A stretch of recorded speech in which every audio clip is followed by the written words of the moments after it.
Assalamualaikum warahmatullahi wabarakatuh.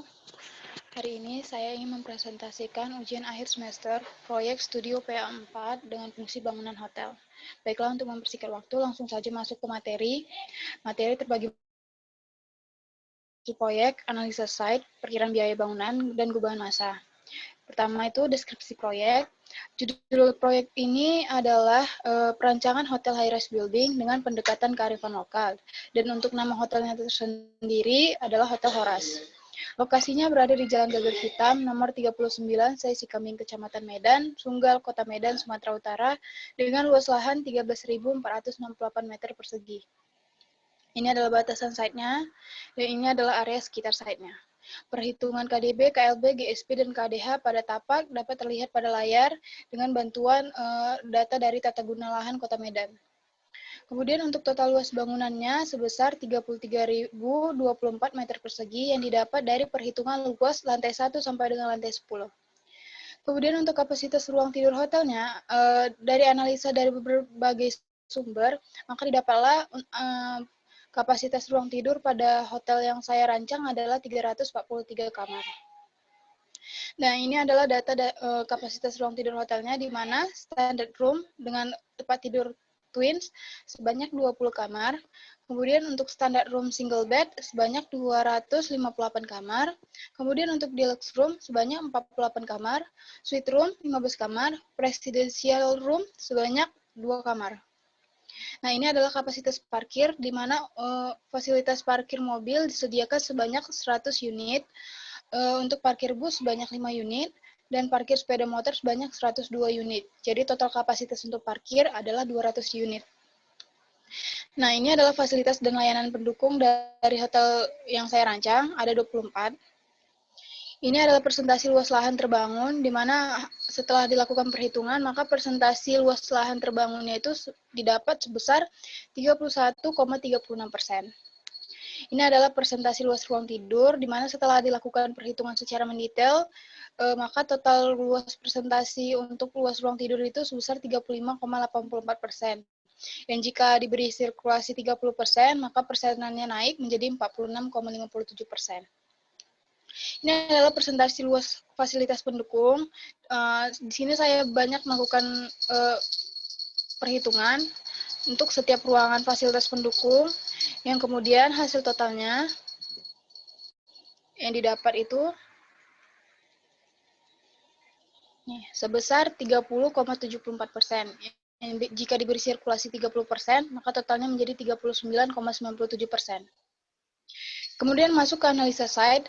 Untuk proses pembangunan hotel ini dan perancangannya, saya melakukan berbanyak analisa. Analisa-analisanya itu dapat terlihat pada layar. Ini analisa sirkulasi angin. Nah, saya juga melakukan analisa kebutuhan ruang berdasarkan analisa pengguna, kemudian dibagi lagi menjadi penghuni dan pengelola,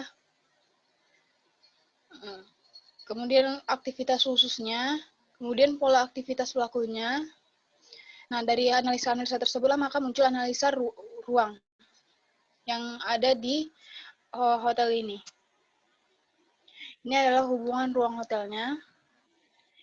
Nah, dari analisa-analisa dan perhitungan data di atas, maka muncullah, dari situlah muncul hasil dari yang telah dijelaskan tadi. Untuk luas fasilitas pendukung dan luas kamar.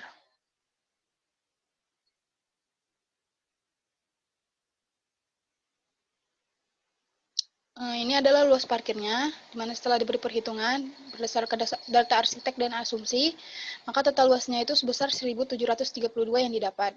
Dengan sirkulasi 30%, maka menjadi 2.251,6 meter persegi. Ini adalah perkiraan RAB-nya, di mana perkiraan biaya bangunan Hotel Horas yang didapat setelah diberikan perhitungan sebesar 330 miliar 240 juta. Ini adalah gubahan massanya, di mana dari gubahan massa ini nampak dari di mana arsitektur tradisionalnya dimunculkan, di mana untuk tapak atas bangunannya ini menunjukkan simbol nama hotelnya, Hotel Horas, yang kemudian bentuk bangunan yang ini Ini diambil dari bentuk atap rumah adat Batak Toba yang dimodifikasi. Nih, seperti ini. Kemudian ini area entrance dibuat menonjol keluar untuk memberikan kesan mewah. Kemudian bentuk dasar bangunannya mengikuti bentuk side untuk memaksimalkan fungsi side. Kemudian bangunan diperkecil menjauh dari keempat GSP guna memaksimalkan fungsi area luar. Nah, ini adalah zoning vertikalnya, di mana setelah dapat gubahan masanya, maka ini adalah zoning-zoningnya pada bangunannya, di mana ada terdiri dari 3, ruang publik, ruang semi-publik, dan ruang private. Ini adalah maket gubahan masanya, tampak bangunannya jika dilihat dari side plan.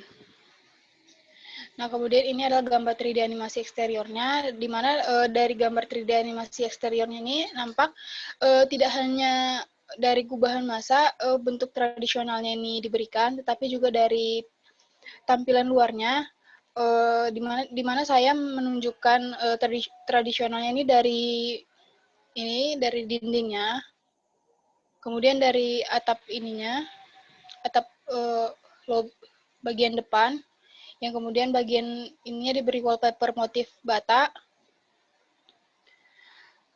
Kemudian selanjutnya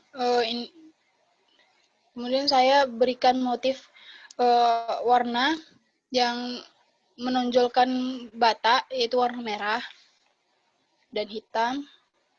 Nah, ini adalah gambar 3D animasi interiornya. Ini adalah interior kamar tipikalnya. Dan ini adalah gambar 3D animasi interiornya. Ini interior lobby.